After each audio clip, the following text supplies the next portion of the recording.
Hey, Carlos. Oh, I was going to say there can be only one and that we have to fight.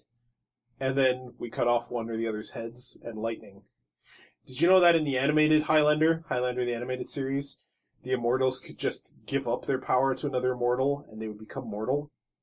It was one of the only good ideas that series had. Kinda. The premise of the series was cool. Oh, I know.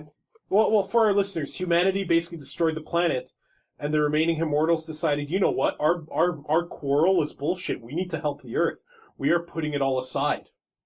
And that's kind of the basis of the story, is that one immortal decided, no, fuck that, all mine. Mm-hmm. There are so many times Quentin MacLeod had that guy beat and could have just cut his head off and ended everything and walked away, and I wanted to throw something at the TV. Also, there was a Ramirez in it, but it wasn't Sean Connery. Well, of course not. Hi, Dave. You introduced yourself. I didn't. I'm Carlos. Oh, I said hi, Carlos, actually. You did, and I just went off on a tangent about Highlander, the animated series. We're going to be talking about a different animated series now. Yeah. What's the name of it? Yona of the Dawn. Yona of the Dawn. What's the Japanese name? Akatsuki no Yona. You got it! And fuck you. Yes. This is the person who still knows how to do the Shana title properly. Shakugan no Shana? Shakugan no Shana. I got it. Maybe I kind of butchered it a little bit. Maybe I got the wrong syllable, but whatever. Yeah. So, this is another in our continuing fall 2014 coverage. And as I mentioned in the one big long what's coming up post, these are going to be audio only, with some exceptions. This one's getting a video because there's no other way to show the murder eyes. We need to show Yona's murder eyes because that's going to be a talking point. But this is still, if you're listening to this on audio, the video version will be up soon if it's not already. Go to carlosnaveanimerave.com for more. So this is our series retrospective. Series retrospective and review. We finished it last week. Yep. We finished it a week ago from this recording.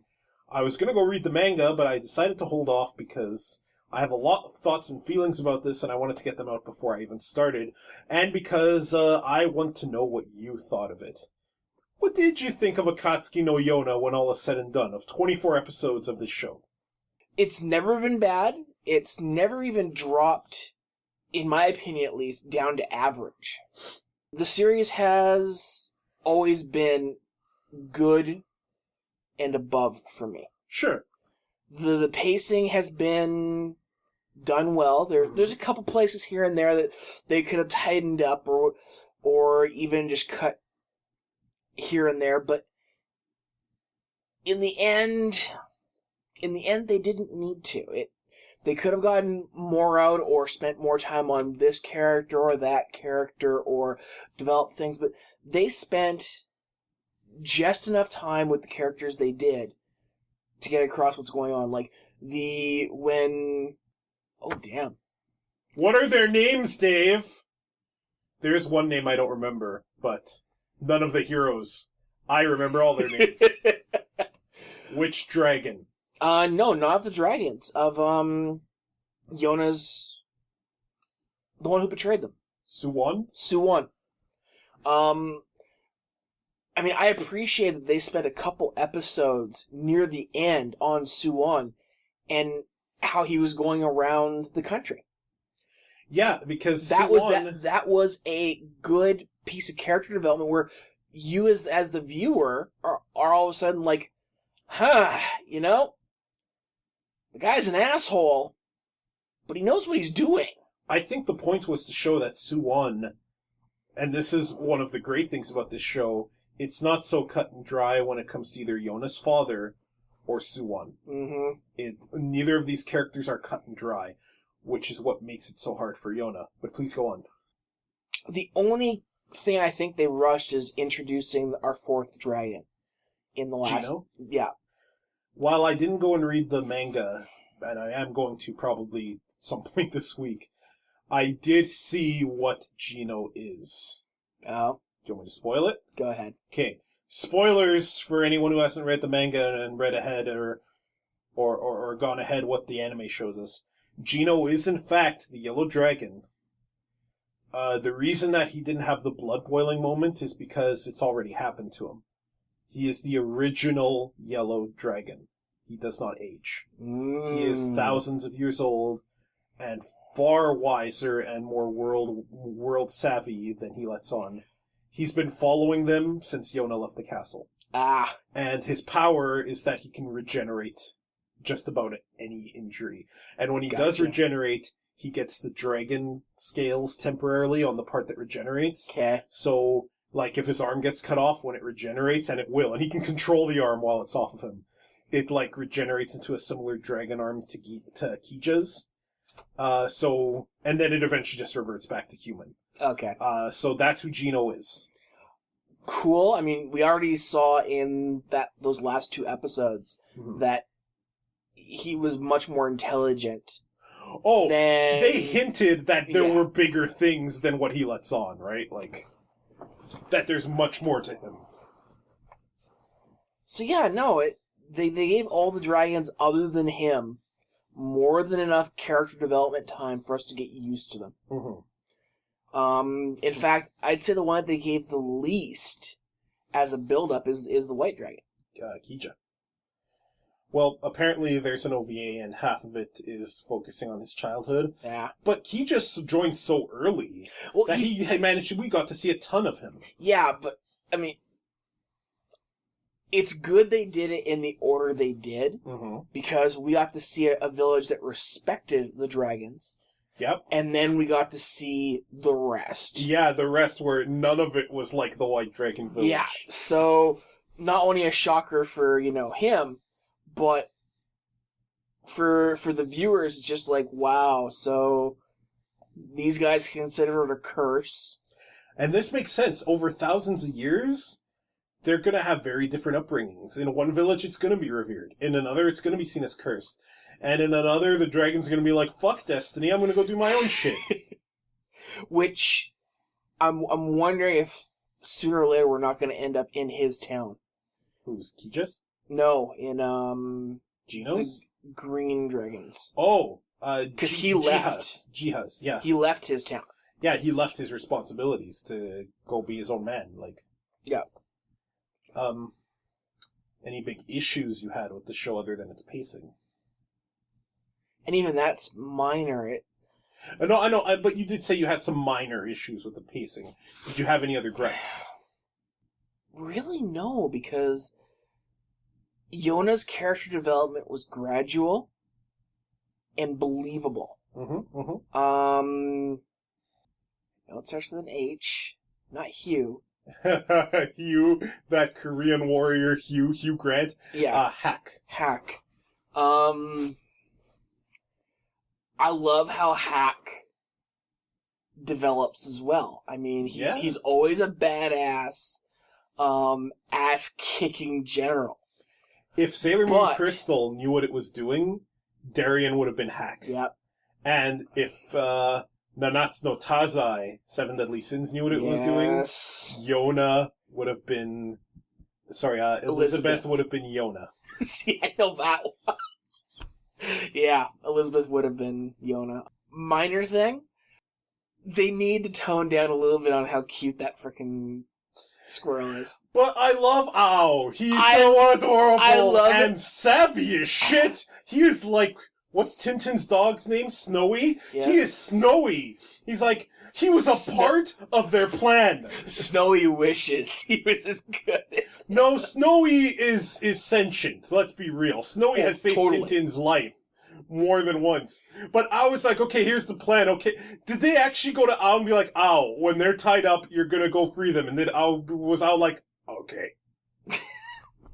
No, just... Because I imagine he talks like, it's like, don't worry, I'll chew their ropes with my adorable little teeth. Nah, he wouldn't be gruff. Gruff.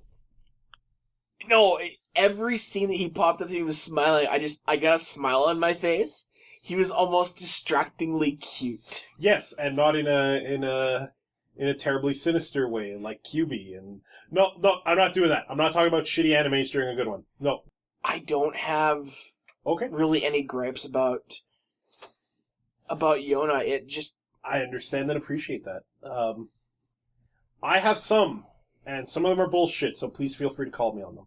Oh, absolutely. Okay. Bullshit. You liked this show way more than I did at the start, even though I never hated it. I never hated Akatsuki no Yona. I thought it was competent, but I often wondered, like some of our other fall 2014 shows, like Tribe Cool Crew, which we do need to get back to. Yep. I wondered if it was going to be my cup of tea just because of the subject matter in question, because I thought this was a piece of historical fiction. It's not actually historical fiction. It is loosely based on an era in Korean history, but the names are all original, the characters are original, there are legitimate powers in this world. And even though there's a lot of influence, like the Kai Empire is obviously China and whatnot, this is still a fantasy setting. It does not have to be bound by our rules. I actually know the original tale that it's kind of loosely based off of. Sure. Thankfully, they went completely off. Good, because in their own direction. There's a place for historical fiction, but I was always secretly hoping Yona was not going to be historical fiction. You liked this show more than I did at the beginning. And as time passed, I gradually came to see why, because there really is just tons of really good development, and there is some time wasting and some scenery chewing that didn't need to happen. I think they could have saved some time now and then with a few things, but for the most part, it was paced very well. We got to see a character, our protagonist Yona, go from spoiled princess to scary warrior sometimes, very believably. And the fact that she was still vulnerable was appreciated. Not all protagonists are vulnerable, and there's a fine line. You don't want them to be too vulnerable, which maybe she was, which I'll get to in a moment. It was around the middle of the show that I started to really just fall for it. It was like the second intro hit, and I'm like, this is a cool intro, and it's hinting at the big things that are about to happen, and the fact that it kind of ended its run in the arc in the port town. I believe it was Asa, but I don't remember the name. And the main villain of that town, whose name I completely forget, Yak something. He was a suitable final. Yak? Yeah, something like that. He was a suitable final villain and a perfect person for Yona to murder, to cap things off. Knowing what I know now about Gino, about who he is, it makes sense that he only showed up at the end. Though really, should he have had all that play in both intros and both endings, while Yun, who was way more important throughout the show, got so little? That's bullshit. That said, I really like Akatsuki no Yona a lot, and I really want to see a second season. I am really in love with this show. But I have some pretty serious reservations about it. More than I did with Yuki Yuna. Although my reservations are different. My big problems with Yuki Yuna were some plot holes and the fan service, and otherwise I loved it. I didn't really like the dancing around the Yuri. I kind of thought they should just went with it and not do this stupid Class S relationship bullshit where it's okay for girls to be in love as long as they're in high school and they grow out of it, because that's garbage and a toxic attitude. But I mean, yeah, otherwise I really liked Yuki Yuna. This one, my issues are different and bigger and a little deeper rooted. I absolutely love that Yona's the protagonist. She deserves to be. And I love that this is her story. And I love to death that she is seeing that her father was not right. Her father that she loved was not right. He was pacifist to a fault. And he hurt his own people, unknowingly and unwillingly pursuing an ideal. And Yona is deviating simply by wielding weapons and now having killed. Yona now has blood on her hands, right? Directly. She murdered a man who deserved it, but it is murder. No joke. She Judge Dredded him. And that leads me to my first big issue. The show cut a few checks it didn't cash. One of those checks was Yona's murder eyes. God damn it, I love Yona's murder eyes, Dave. Was there a character who didn't look at Yona's murder eyes and didn't get scared in the show? Remember when the bad guy at the end picks her up by her hair and looks her in the face and says murder? He's like, Jesus shit! Well, yeah. Yona's murder eyes, they are legitimately frightening. They're legitimately like, this girl's gonna kill you. And the intro showed some badass Yona, and the show promised it, and then it didn't quite deliver. Because I wanted more Yona murdering people. I wanted more of Yona at that last arc, and only in that last arc, to kill not just the main bad guy, who we argue deserved it, and part of the plan was to kill him anyway. The pirate's plan was to kill him. I wanted her to murder people she was not supposed to murder. When Yun was about to be killed by those soldiers on the boat, and Yona took up the bow and told them to get away from him, and those men weren't, and then Yona ran and grabbed the firework, I was let down. Those guys should be dead. I think one of the cool things about just before Yona murdered the main big bad is that he was like, what the hell is this bloodlust I'm feeling? Because in this universe, people can sense that, which is partly why I'm glad this isn't historical fiction, because it makes sense for people to have powers in this fantasy world, right? And the fact that it was bloodlust makes sense because Yona wanted him dead. She legitimately wanted him dead. And sometimes what happens is when people who are sheltered need to fight, they can go into a bloodlust. They can, to compensate for their fear, just go completely towards okay, it's murder time. And I did want Yona to kill those soldiers to save Yun, knowing it was wrong. And perhaps the last one was like, no, don't shoot, and then Yun has to stop her or something, because it would have been cool to see Yona going too far. And we didn't get that. And we still could have had her still kill the main big bad, and still be very doubtful because she met Suwon in town. Oh, and that's the other thing. Suwon needed a good dose of murder eyes, and he didn't get them. The moment Suwon took his cloak off and been like, okay, they didn't see you, it should have been murder eyes looking right back at him. Okay. And instead it was weak Yona, and I'm like, oh my god, really? Suwon needs to have some of the fear of God struck into his heart from this girl, which he rightfully deserves, and we did not get that. Okay, so I have others, but I'll get to them when you get your rebuttal out. So my rebuttal to that is, I understand the disappointment at her not murdering more people. Murdering. Yes, I want more Yona murder. Not even murder. I was kind of disappointed as well that she didn't shoot arrows into those guys. Mm-hmm. However, two things to that. Number one, there were too many.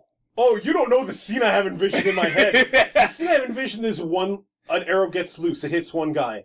The rest panic, and that's when the second guy gets hit. The third guy charges her, and she's pulling out the arrow, now it's in his neck, and she pulls it out Hawkeye style. And then the last guy's like, no, and she's gonna do it, because she's in bloodlust mode now. No. Don't you dare tell me you don't think that would have been a cool scene. It would have been a cool scene for Hawkeye, not for Yona. Not at this stage. I'm not saying she should be Hawkeye, I'm just saying it would have been it would have been like, holy shit! She just murdered fools! The very fact that her one and only kill there was the corrupt official, I'm fine with that. Because I love the fact that after she did it, nobody questioned, nobody talked about it, because it had to be done. He had it coming, and no one was going to judge her for it. I love the fact that there was not a single word mentioned to her about it by Hack or anybody, because it's just, Hack and the group have not witnessed scary Yona Death Eyes yet. And that's why I'm okay with her not having done that to Suwon. Because the moment that she does that, he's going to come to the realization that he's going to have to kill her before she kills him. If she'd have done that right there, it would have played out very differently. Oh, I originally had in my head that she should have, when he let go of her hand, her hand should have initially let go, and then grabbed it and taken a swipe. I thought she was going to actually take the sword then and take it with her. Because, I mean, the intro, both of them, shows her with both the bow and the family sword. Mm-hmm. So I thought she was going to get right there, but her still having the emotional trauma and her not being able to stab him still makes sense at this point. She's only killed one person, and he had it coming. No doubts. None at all. Her murdering a whole bunch of people at this point is a little bit too much. She had damn good reasons to kill him. Yes, these soldiers were going to hurt them. We're going to kill them. We're going to kill Yun. Yun's life was in danger. I realize that, but not too much too quickly. You need to build up the bloodlust. They did, though. They spent a whole season building it up. Yes, but she was at this point. She's not at the point where anybody who stands against me, I'm gonna take out. No, and that's not what that moment would have been, though. This is, like, I see your point, but I disagree. This is not a Yona's taking the initiative and making a few kills on her own call because she feels these people need to die. No, it's Yun's life is in danger and this firework needs to be fired. So these guys are done. And that it would have been cool if Yun got to see a bit of that. Because, yeah, I like how they didn't say anything about that official getting killed. But how cool would it have been if the thing they're keeping their mouth shut about and kind of wondering about is did Yona really just kill these men? Like we said, don't kill any of them, and she killed them and dumped their bodies because they didn't want to get found out. On the other hand, she was if she'd have shot at them, she wouldn't have been able to get the firework off. Well, I'm pretty sure that Yun would have been able to in the time. I don't think so. What they did, I'm completely okay with how it played off, other than she could have shot and maybe not killed one of them. I appreciate that stance, but I wanted to see something different. Fair enough. But I do appreciate what you're saying. You're not wrong. And maybe, goddamn Suwon needed some absolution that he did not get this season. He needed the fear of Yona put into him, but right now is not the time. Now it's entirely possible this gets remedied in season 2, which I hope is happening. Well, I've heard rumors we may even see a season 2 as of fall, but the fact that it's not even on Anacharts yet makes me doubt it. Sure. These are all things that could still happen. I guess I just kind of wanted it to happen this season. None of this, by the way, this nor the gripe I'm about to mention will make me stop watching, because I really do like this. What I think is going to happen, and I haven't read the manga at all, but I think the fear of Yona will be put into him on the battlefield. And it won't even be a battle that there are opposite sides on. It'll be a battle where he's on the battlefield there. Or maybe he'll hear about it. No. Maybe soldiers... It's going to have to be on the same battlefield because he's going to have to see her. She'll be doing her whole guerrilla tactics with her group on a battlefield that he's part of. And he's going to look up. And he's going to see Yona. She's going to see him. She won't shoot at him. But he's going to see the death eyes on the battlefield as she takes out somebody beside him. An enemy soldier. But that's when he's going to realize that I've got to take her out before she takes me out. That may happen. I would be okay with that. I'd be okay with him hearing secondhand about murder. About Yona murder. What's a good slang for Yona murder? Yonader? No, it doesn't work. Yona murder will do. Yeah, Yurder doesn't work. No, Yonader does not work. Murder eyes works. Yona murder works. My other two big grievances, one will be quick and you'll probably agree with me. That scene they showed at the end of episode 2, the end of the first initial two-parter where they showed all her companions, should have been played again at the end or moved to the end so that we could have seen it in a bit, because we saw stuff there like Gino's shield Mm-hmm. and her about to kill someone, and that you know that guy's dead. Like, Oh, yeah. they were basically stopping invaders from the Coca Kingdom. They basically decided to be the StarCraft Dark Phalanx. Even though I don't play StarCraft, I know that they protect their home from without, right? Yep. The other big gripe, and this is one where Mad Max Fury Road really spoiled me, okay? What I thought was going to happen, and didn't, and disappointed me, is that what I thought was going to happen is that there was going to be a message in this show. And with a female lead, with a young woman as our main character, who is slowly being groomed into a hero and a warrior and a leader of a mighty squad, a small squad of really strong people. She was showing just how strong women could be, and Captain Gigan was saying about how not to underestimate women. And what I was hoping we were going to see, because we did not see too many women fighters in the show, and Yona legitimately wants to become a warrior. She legitimately wants to become a sword fighter and a master of the bow. She's practicing insanely. Mm-hmm. And in that final arc, there were a few things that didn't happen that I thought should have, to cement this message a little more. The first being that when Gigan asked her if she had any skills, why the hell didn't she say, I'm pretty good with a bow? She said nothing. You know, she has been practicing every night, all night for a long time now. She is not a bad shot with a bow. Okay. But she said nothing? Okay, hang on. I can answer this one. What was Captain Gigan's number one rule for her troops? What was it? I might have missed something. Thou shalt not kill. You can disable with a bow. Just shoot him in the dick. Shoot them all in the dick. A bow is not typically a non-lethal weapon. Neither is a sword. And this is war. There's going to be casualties, whether or not you try. And I mean, given that I wanted Yona to murder some people earlier, that one's, you're not going to sell me on that one, though I understand why. I understand why, and again, you're not wrong.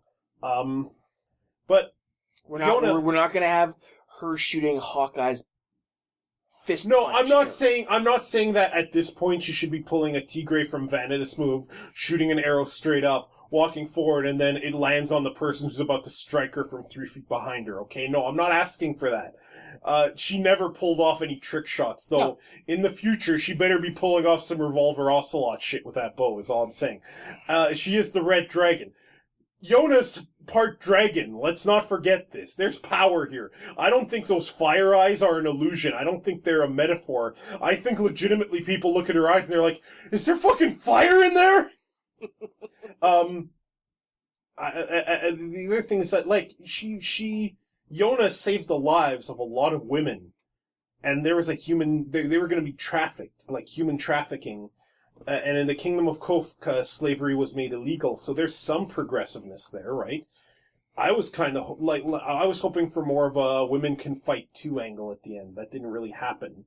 I was hoping for Yona to rally these girls to take more.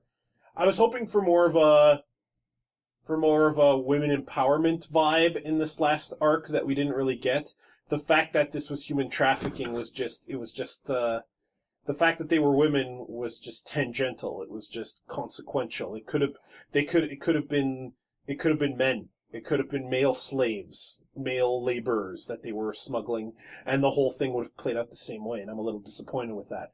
I was hoping for an angle where Yona, it's not only amazing that this spoiled, pampered princess is becoming a warrior, but she's inspiring women to do the same thing in this kingdom. That is still, in fact, very patriarchal. I have more to say here, hang on. That is, in fact, very patriarchal. And that kind of happened throughout the show a bit. Even though Yona is slowly getting stronger, she's still patronized quite a bit in this show.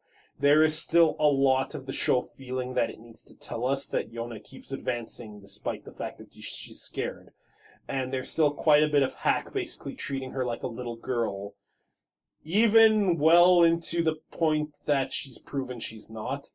And even stuff like when Hack was kind of giving in a bit to his desire, that was a little creepy. I did not like that Hack did that.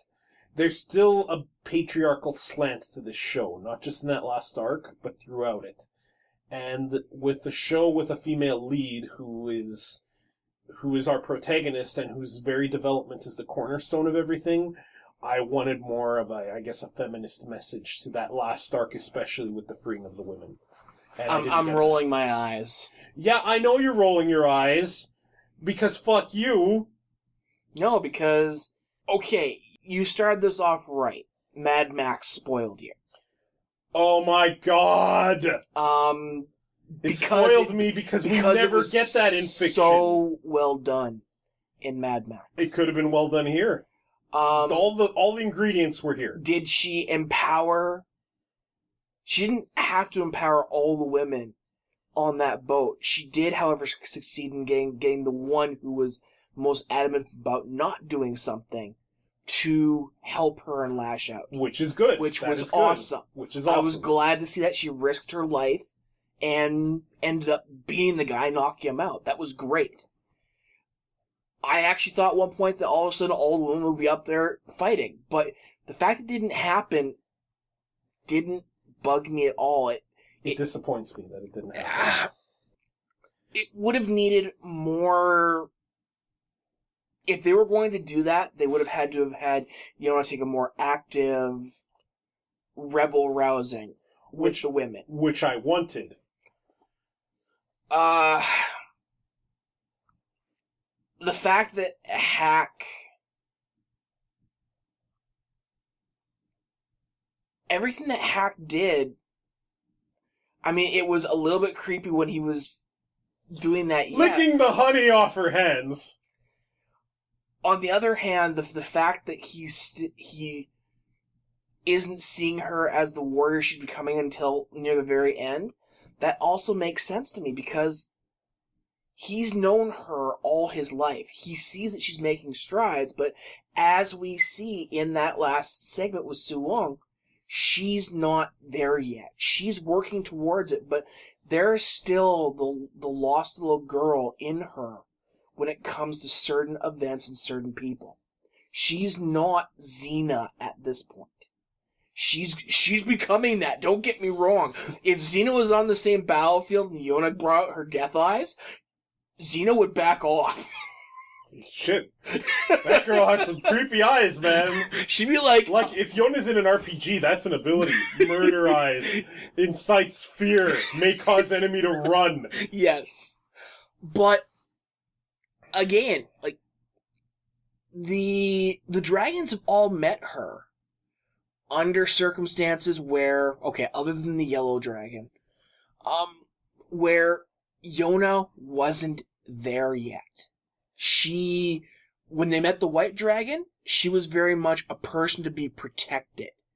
I mean, her biggest worry other than her own life was that Hack wouldn't be killed. And that was something she told the white dragon right out, is that I want you to protect Hack so Hack can protect me, kind of thing. She worries about Hack. She doesn't want Hack to have to defend her. But she's getting there. You meet the blue dragon. And what is it? She's lost. She's not in a place of power. She needs rescuing. She meets the green dragon. I will point out that she also rescued the blue dragon. She did. She did. But again, each dragon has met her and seen both strength and the weakness in her. Mm-hmm. So very much, she's becoming the leader of the group in both spirit and in authority. Sure. She's growing into that. But they're still going to be very protective and worried about her because she's not where she is at the very end or in that second episode. She's not. Go. It's a good point you're bringing up, that they see her. Yeah, okay, they're the dragons and they're dudes, and on top of being protective dude bros, they're not really dude bros. I shouldn't insult them like that. they're also half dragon, and they are kind of genetically bound to protect Hiryu, which Yona is. So, I mean, okay, I get that. But the show itself has this patriarchal slant, too. The show itself has a very heavy men and women have their place in the world, and the fact that Yona is not adhering to that is important and sort of alien. And that's fine. It's okay, except that that's every bit of fiction all the time. And when Captain Gigan was awesome, because she's like, you know, she old lady kills someone. Like, there's a Mad Max thing that this show had too, you know, badass old woman. And she was not to be fucked with, right? She was the leader of these pirates. She was very much the most badass person in the crew. But at the same time, she also had a line where she's talking to Yona about how women need to learn how to cook and clean and all that. And I'm like, groan! Why? Why do women need to do that? This is a fantasy world. Why does every fantasy world in fantasy, we can be free of our patriarchal constraints, and like every fantasy author makes their fantasy worlds these heteronormative, super patriarchal places. And I was kind of hoping this wasn't going to do that. And it doesn't do it to the extent that, say, I don't know, Warcraft fiction does, but it's certainly still there to an extent. Sorry, please go on. See, I saw when you said that.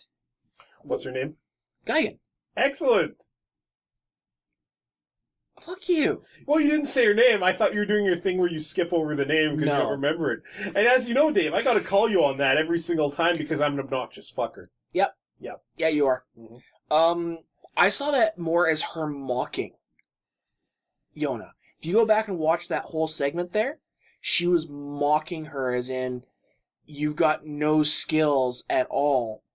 What the hell are you doing in my face? That line was not said there. It was said after. It was said after Yona already had proven herself. Yeah. I still look at it as mocking her. I would believe that if she said that to Yona right at the beginning. If Yona had been like, I'm a pretty good shot with a bow, and be like, and maybe Guy going to be like, well, I don't have bowmen on my crew for a reason. What else can you do? And then Mark be like, well, you know what you should do? Maybe you should go back into the city, find yourself a nice man, and cook and clean. Then even though that's a very misogynistic thing to say, I can see it fitting Gigan's character because she's trying to weed out the weakness in her crew. And I would have bought that if it happened then, but it didn't happen then. It was later. However... You're also missing the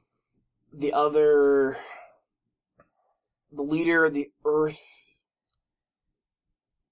clan, or they weren't clans. Yeah, General Gyungan or something. His wife. Yeah, his wife is cool, but still very. She was cute. She was cool. She had her subservient kind of role, though. I mean, she had her own things that she was doing, even though her husband didn't really wasn't really seeing its import. It took Suwon and his plans to bring out how what she was doing was actually valuable. Sure, and that's fine. That's a good angle.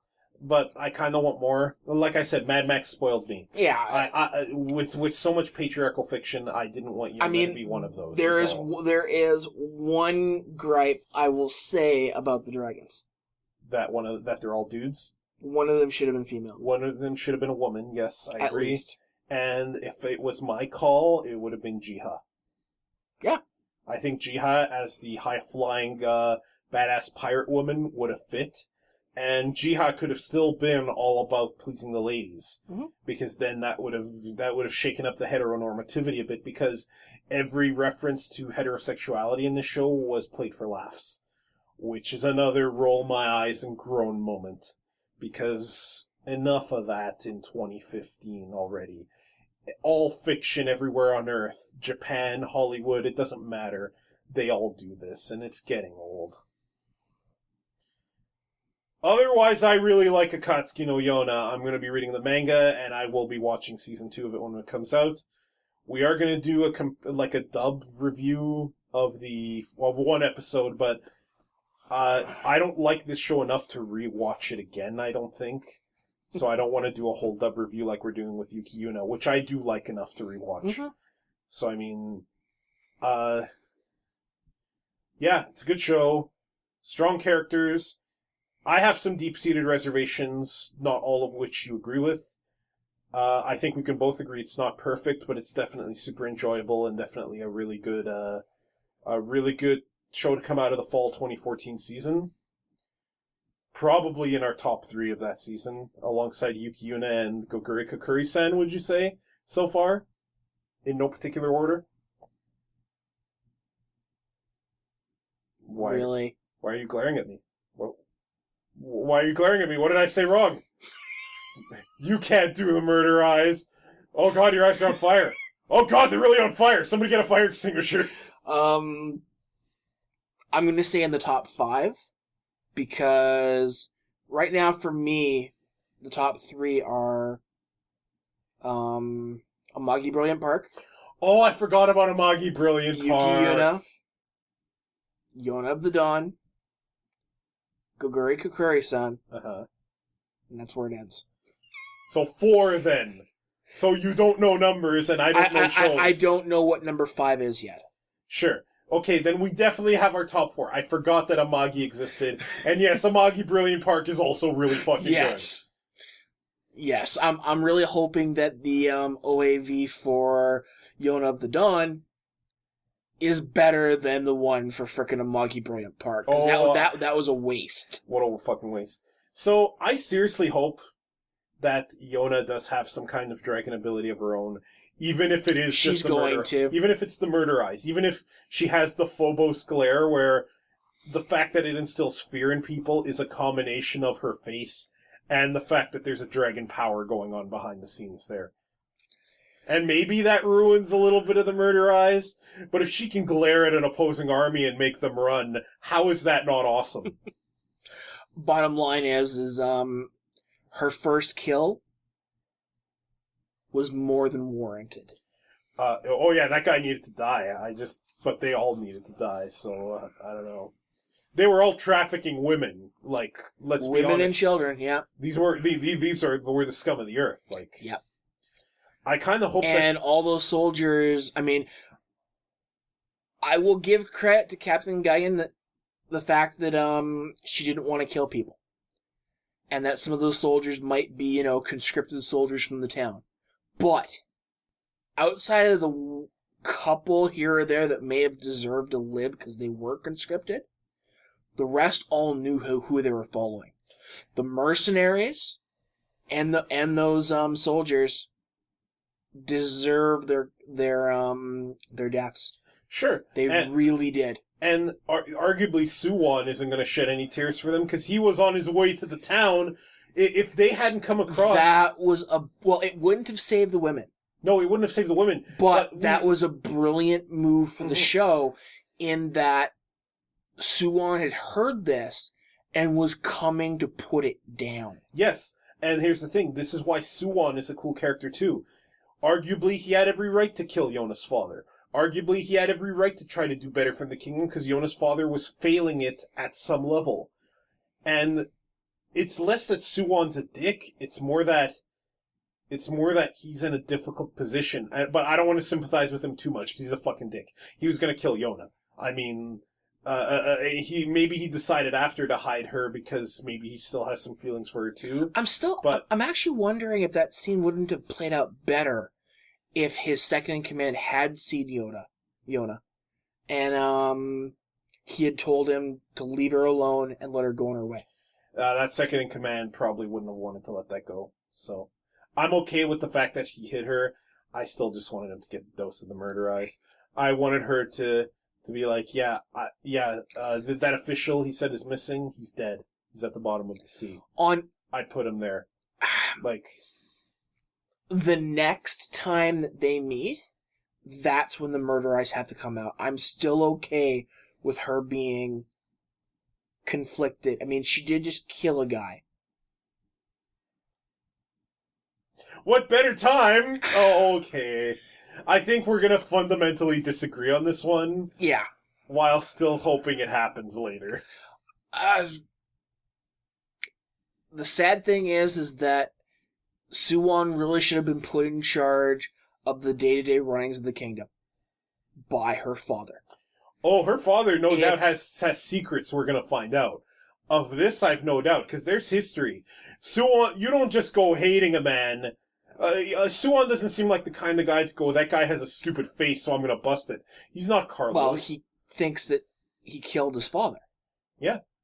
And he honestly thought that he was a shitty king. Yeah. Like, Suwon legitimately was like, I can do a better job, so I'm going to do a better job. Mm-hmm. And I'm agreeing with him at this point. That's why the character development they've given Suwon is so important, is that we're not just sympathizing with Yona, we're seeing just how shitty a king her father was. Mm-hmm, mm-hmm. And here's the thing, what's awesome is that he wasn't all shitty. He definitely wasn't wrong, he just wasn't right either. Yeah. But, yeah, good show. More to say? Akatsuki no Yona. Final 3 pie rate. We're not doing 3 pie. Out of 5 dawns to rise in the new kingdom of Koka, I give this show some Yona murder eyes. Good enough. Yes. Good enough. CarlsNaveAnimeRave.com is your home on the web for murder eyes. The murder eyes will glance at you, frighten you. I actually showed Kiki a picture of and in this show, this girl goes from this, and then I brought up a picture of the murder eyes to this, and she was like, she was taken slightly aback physically and was like, oh my god. Yep. Yeah, no, that's... I tweeted about it. I tweeted, Yona's murder eyes, best part of the show. And Meowth retweeted me and was like, murder eyes are scary, and a whole bunch of people retweeted hers. So I'm like, yeah, people know about them murder eyes. It was a good show. Surprising from the fall season that we got so many good shows that we've enjoyed. Yep, really out of the ordinary anime season. Out of the ordinary. I mean... Anime sucks. These are shows that typically show up during the spring or summer seasons, because they're... Oh, so we're not closing the show anymore. Hmm? We're not closing... I started closing the show, and we're back to talking about disregard everything I said about the website. Don't go there yet! You didn't even get it out. I did get it out. No, you didn't.